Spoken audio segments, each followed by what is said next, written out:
Here, we are going to talk about a wide-read Korean novel, Unsujeonna. Our presentation will be shown as a role play.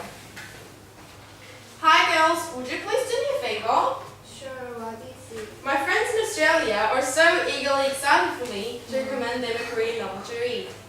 Although I'm a Korean, I'm not so sure what novel I would recommend them. Oh, that's too bad. So, what I really wanted to say was, could you guys please recommend me one? How about this novel I know? It's named Unsujeonna. It was written in the 1920s, the Japanese colonial period. The texts are so simple. There are only Mr. Kim, Miss Kim, and few other characters. Mr. Kim is a poor rich man. One day he earns a lot of money and thinks it's a really lucky day. However, Miss Kim passes away and Mr. Kim regrets of not coming back home alone. Now I am more prepared for my friends. Thanks, Gaia.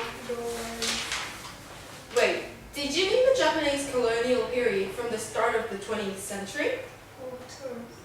The Japanese colonial period is the time in the early 20th century when some Asian and Pacific countries were forced to be occupied by the Japan Empire. Am I right? Yes, just the same as what you said. Well, but wouldn't my friends be challenging to read a foreign history novel?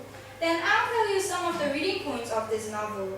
Concentrating on these points will help your friends' understanding on reading. Okay, go ahead. Firstly, do you know what chomji means? Chomji is a slang that was used for calling an old man at that time. I thought it was actually his name. At first, I thought of that too. As you know, Mr. Kim is a rickshaw man, right? Rickshaw was first imported to Korea in 1894 by a Japanese man. Most of the rickshaw men and passengers were Japanese at first. Also, high officer and middle-class people used rickshaws as a popular transportation. However, as the time passed by, the Korean lower class had difficulty finding a job under the Japan's domination and started to carry rickshaws. Oh, that's right. 1920s were the highest peak of the number of people who pulled rickshaws, isn't it? Yes, that's totally right. Why don't we focus on Mr. Kim's words and behaviors? Mr. Kim used slangs and swear was a lot. It seems like he's always angry to his wife, but he's always worried about his wife more than anyone deep down. The illiterate language he uses shows the worn-out life of the lower-class people in the Japanese colonial period. I know, it's really sad, isn't it? Yeah, that makes two of us. Now I am a bit sure what I would explain to my friends when they meet challenges. Wait, there's one more thing I want to say. What is it? On the other hand, there are many aspects during the tragic ending of this novel. The title Unsujeonna is actually using to express more negative emotions of the readers. He earned a lot of money, Ho Sarlong which wife wanted to have. But when he came back home, he found out his wife had passed away.